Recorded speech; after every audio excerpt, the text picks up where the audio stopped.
Welcome sa Durs TV. Kung interesado ka sa ganitong news, huwag kalimutang isubscribe ang ating YouTube channel. Maraming salamat! Welcome po ulit sa ating panibagong update tungkol sa Kim Pao. Ihahatid ko po sa inyo ang pinakabago at pinaka-latest na mga kaganapan tungkol sa kanila. Kaya naman kung hindi ka pa subscriber ng ating channel, pindutin nyo na ang notification bell para lagi kayong updated sa mga balitang trending at napapanahon. So ayun, welcome back again sa ating YouTube channel mga ka-Kim Pao, and for tonight's video, ang pag-uusapan natin ay tungkol sa mga importanteng ganap kina Kim and Paolo Abilino. Pero bago po ang lahat, nais ko lamang talakayin natin itong video po na napanood ko kanina lamang. Tungkol ito sa ginawang sakripisyo ni Chinita Princess para po sa kanyang family at sa buong mga kapatid niya. Sa isang interview nga po mga ka-Kim Pao, kinuwento po ni Kim Chu yung kanyang sakripisyong ginawa para po sa kanyang mga kapatid.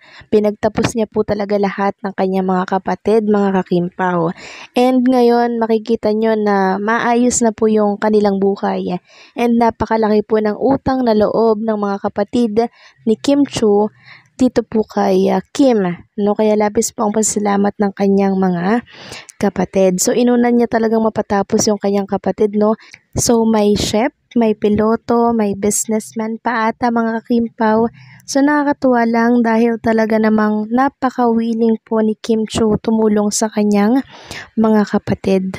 Habang kinukwento nga po ito ni Chinita Princess sa isang interview, nakita ko po yung pagtulo ng luha ni Kim Chu dito. Sabi niya may kaakibat daw po na sakripisyo, pero napakasiya ni Kim Chu dahil napagtapos niya at natulungan niya po ang kanyang mga kapatid. So parang siya po yung tumayong parents na sa kanyang mga kapatid. Nakakatuwa, nakaka-proud na talaga namang bago ang lahat, bago yung sarili niya, yung mga kapatid niya muna. Kaya sabi po ng ilang mga fans, nakakaiyak naman daw dahil sobrang bait ni Kim, handa niya talagang bigay at gawin lahat para sa family niya. And until now mga ka-Kim Pao, alam niyo po ba na financially ay nag-share pa din si Kim Chu ng tulong, no, para po sa kanyang mga pamangkin. Kaya gano'n na lamang din po yung pasasalamat ng dalawang pamangkin niya, si Rain and si Liam. Kaya kung ating babalikan mga ka-Kim Pao yung blessings po ni Kim Chu na tinatamasa ngayon, sobrang deserve niya po ito kasi hindi po siya madamot. Pag tumutulong siya, hindi niya po pinapaalam sa publiko. Next topic naman, pag-usapan natin mga ka-Kim Pao ang tungkol dito sa management po ni Chinita Princess na kung saan ay wala daw pong balak pabayaan ang Kim Pao. Kasi meron po mga nagsasabi na after daw ng pelikula na My Love Will Make You Disappear, bibitawan na daw si Kim and Paolo Abilino. Fake news pala yun. Kasi sabi nga dito ng isang netizen dito po sa X, isang bagay ang na-realize ko sa nalaman ko na walang balak pabayaan ng management ang Kim Pao. Bigate ng story at directors ng next project nila. Di rin ako magtataka kung i-announce ito sa nalalapit na Thanksgiving party ng My Love Will Make You Disappear. So ibig sabihin, pag nangyari yun mga ka-Kim Pao, bale doble po yung i-announce nila, no?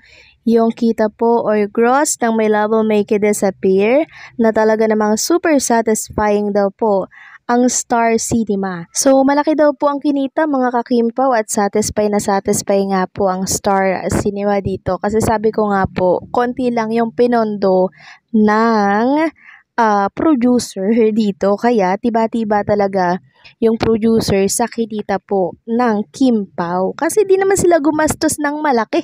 Unlike dun sa Hello Love Again na talaga namang sa ibang bansa pa yun, shinote. 'Di ba? So kailangan talaga nila ng malaking income para po mabawi yung mga ginastos nila. Lahat ba naman ng artista ando doon sa ibang bansa. So kailangan malaki din syempre yung malikom nila. Etong Kim Pao kasi maliit lang yung cost, kaya naman malaki naman yung kinita. So super satisfying talaga yung mga producer, lalo na yung Star Cinema. Next topic naman, pag-usapan natin mga ka-Kim Pao ang tungkol po dito sa ating nabasa sa isang post dito po sa Facebook, credit po sa page ni si Kikay.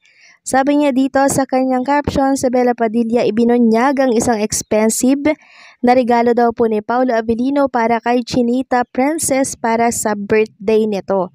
So sabi dito, bago daw po matapos ang April, mga kakimpaw, binunyag daw po ni Bella Padilla ang isang expensive na regalo ni Paolo kay Chinita Princess. So, grabe naman yun, no? Laging expensive yung regalo ni Paolo for Kim. So, una, yung bike na nagkakahalaga ng milyones. Pangalawa, expensive na naman.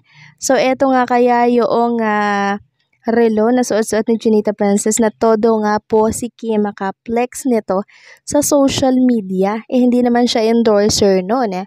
So, parang ang laki po ng sentimental value ng naturang relo na yon. Kaya iniisip ng marami na baka yun nga, yung regalo ni Paolo Avellino kasi nagkakahalaga ito ng lagpas 500,000, 600,000 ata, mahigit.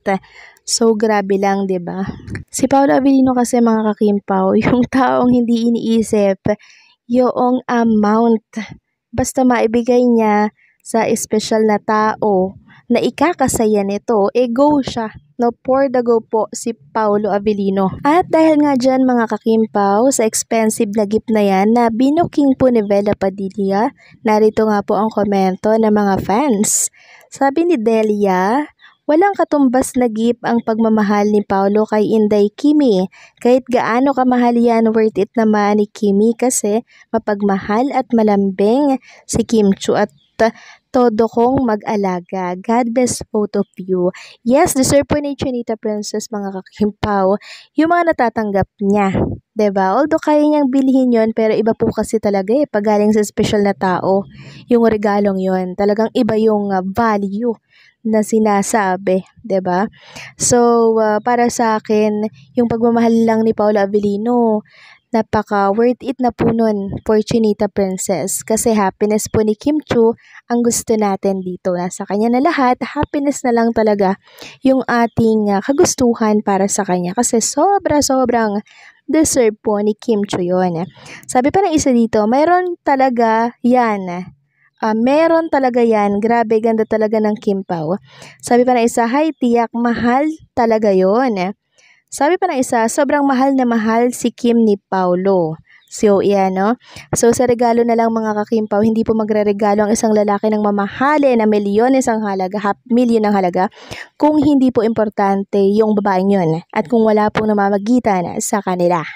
So, dun pa lang, alam na po natin, di ba, kung anong meron sa kanilang dalawa. Walang pag-amin, pero sa kilos, sa galaw nila, mga kakimpaw, sa mga regalong natatanggap ni Kim Chiu, talagang napakalinaw po kung anong meron sa kanila.